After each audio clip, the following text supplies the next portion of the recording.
Hi, I'm Vic, and if you're building a house in the Philippines without a structural plan, stop everything, because this one document is what keeps your home standing through typhoons and earthquakes.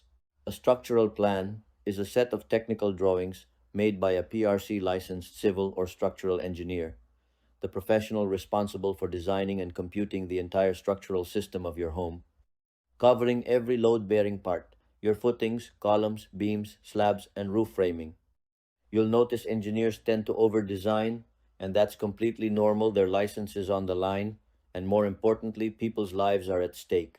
Your structural plan has four key parts: the footing plan, how deep your foundation goes into the ground; the column and beam layout, the vertical and horizontal supports that carry all the weight; the slab plan, your floors and ceilings with rebar spacing; and the roof framing plan, the structure that holds your roof against typhoon winds.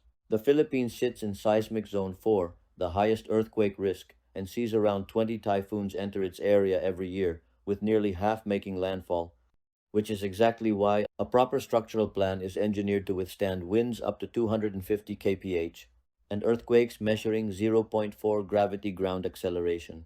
One of the biggest reasons budgets blow up mid-construction is the absence of a structural plan.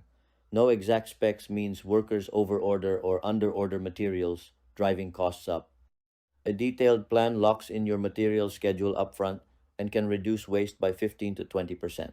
Your structural plan must be coordinated with your architectural and MEP drawings, because when they don't line up, workers unknowingly cut through beams or drill into columns, weakening your structure in ways you can't see from the outside. On site, your structural plan is your quality control document.